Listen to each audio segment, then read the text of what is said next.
Oke, saudara-saudara, tanya jawab. Kita mulai dari Saudari Kim Brilian. Gimana pendapat pendeta jika kita sibuk melayani di luar, sedang keluarga diabaikan? Apakah itu berkenan di hadapan Tuhan? Ini pertanyaan yang luar biasa, Ibu Kim Brilian. Sibuk pelayanan di luar, tapi di rumah berantakan. Apakah itu berkenan kepada Tuhan? Kalau kita kembali kepada firman Allah ya, bahwa memang ada tuntutan dari Tuhan bahwa kalau orang tidak tahu melayani keluarganya, bagaimana dia bisa melayani jemaat? Ya, saya baca beberapa ayat dulu ya.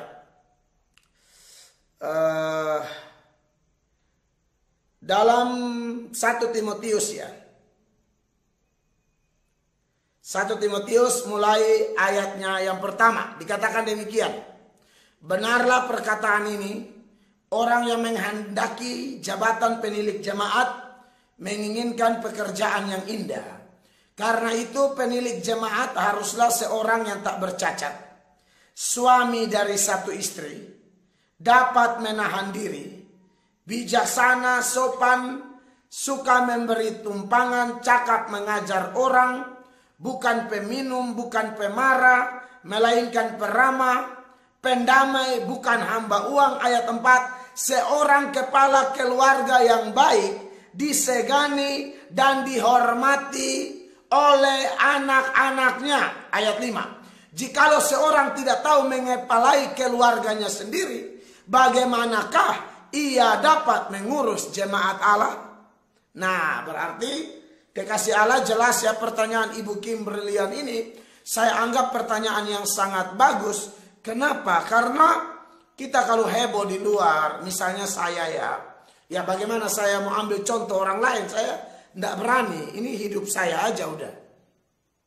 Saya gembala, penginjil, khotbah, tiap hari berkhotbah, menginjil keluar. Tapi kalau di rumah saya tidak beres, aduh ini menipu ya, tidak sesuai firman ini. Saudara pernah ingat, saya berbagi pengalaman ya, bahwa seorang pendeta ketika sedang khotbah, semua jemaat diberkati, tapi kemudian ibu gembala, istri pendeta tersebut, berdiri dan berteriak. Berteriak bilang apa? Suruh pendeta ini, suaminya, tutup mulutmu, kamu pembohong. Khotbahmu bohong. Artinya istrinya tidak merasakan ada berkat dalam rumah. Suaminya jago berkhotbah, luar biasa berapi-api, tapi istrinya aduh menderita, tertekan, tidak merasakan cinta seorang suami. Suaminya kasar, cuek, tidak peduli. Nah itu jelas-jelas tidak benar ya. Saya waktu di Amerika ya, saya ikut itu kegiatan ya, semacam apa ya, perkumpulan lah pendeta-pendeta gereja Indonesia se-Amerika Utara dan Kanada. Kami bikin kegiatannya di kota Philadelphia ya, Amerika. Dan yang membuat saya kaget adalah ketika pendeta-pendeta diberi kesempatan berbagi pengalaman. Ada beberapa pendeta yang cukup senior di kalangan gereja Indonesia di seluruh Amerika. Dia bersaksi, saudara. Saya pikir mau bersaksi apa? Bersaksi kegagalannya. Bagaimana dia yang awalnya begitu dahsyat, luar biasa, hafal ayat, khotbah, dia bilang kalau dia khotbah, jemaat selalu datang dan berkata, Pak, saya diberkati, saya merasakan urapan yang dahsyat dari pelayanan Bapak. Lalu kemudian ada jemaat dan istrinya sering datang ke rumah pendeta, dekat sekali. Mereka datang lalu kemudian biasa curhat, minta didoakan. Jadi udah kayak rumah sendiri. Tapi lama-lama Akhirnya mulai muncullah perasaan-perasaan terlarang antara Bapak Gembala dan istri dari jemaat itu. Saudara, sampai level selingkuh. Istri ibu itu tinggalkan suaminya, Bapak Gembala pun lari tinggalkan istri dan anak-anaknya. Waktu dia bersaksi, istrinya ada di situ. Waduh, saya cukup tegang waktu saya hadir di Philadelphia, Amerika itu. Saya jujur, seumur-umur saya jadi pendeta, saya belum dengar kesaksian seperti itu.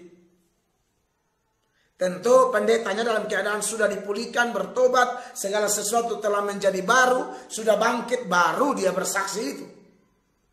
Saudara-saudara, saya kaget setengah mati. Tapi istrinya tetap bertahan. Mereka larilah berdua, Bapak Gembala dan ibu yang adalah jemaat.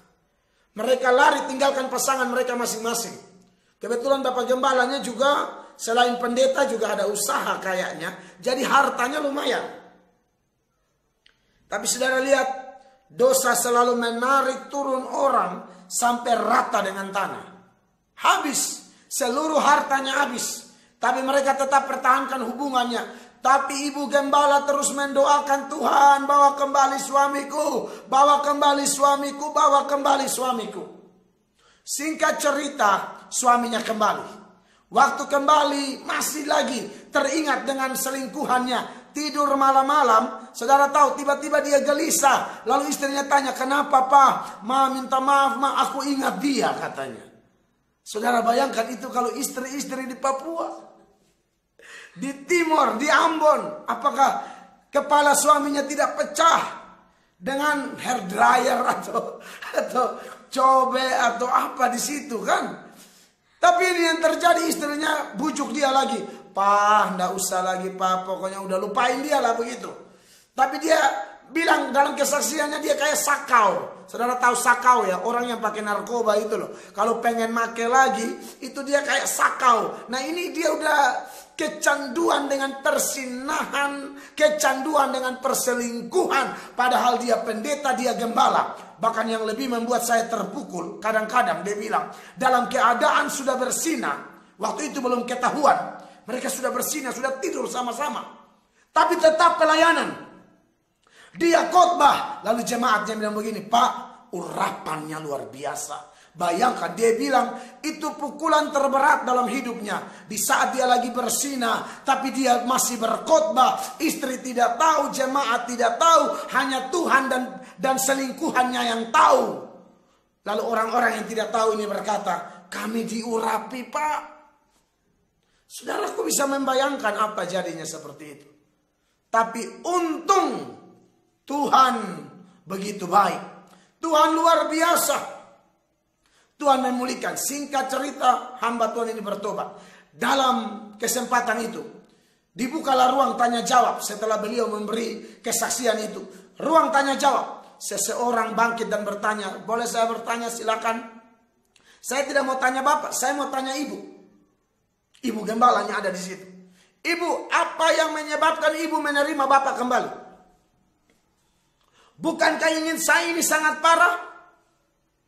Ibunya pegang mikrofon dan menjawab, bagi saya, kalau seorang bayi BAB yang kita buang kotorannya, bukan bayinya. Suami saya sudah salah, tapi saya mau terima dia kembali. Aduh, saya pikir ini ibu gembala luar biasa. Betul, jemaat itu jauh lebih cantik dari ibu gembala. Jauh. Itu dia saksikan langsung di situ. Tapi ketika dia bertobat, sekarang mereka menjadi pasangan yang menjadi teladan di New York. Saya kenal baik. Kemarin saya di New York, saya lagi kena asam urat. Beliau yang urus obat-obat semua asam urat buat saya. Saya tidak berani sebut namanya. Karena saya belum, waktu itu saya lupa saya udah minta izin ke beliau atau belum. Ya kalau ceritanya boleh, tapi nama saya tidak usah. Tapi kalau saya tidak tahu, di YouTube mungkin ada. Dia berani kok, dia berani bersaksi. Yang saya saksikan di sini sesuai pertanyaan Anda, bahwa memang hati-hati kalau heboh di luar tapi rumah tangga tidak bahaya. Oleh karena itu, tetap ada keterbukaan, saling menghormati, tetap ingat prinsip pernikahan Kristen. Efesus 5 ayat 22 sampai 29. Ya, rumah tangga Kristen adalah replika antara Kristus dan jemaat. Jemaat tunduk kepada Kristus, maka istri tunduk kepada suami. Kristus berkorban habis-habisan mengasihi jemaat, maka suami yang baik berkorban habis-habisan untuk istri dan anak-anaknya. Ya, itu jawaban dari saya.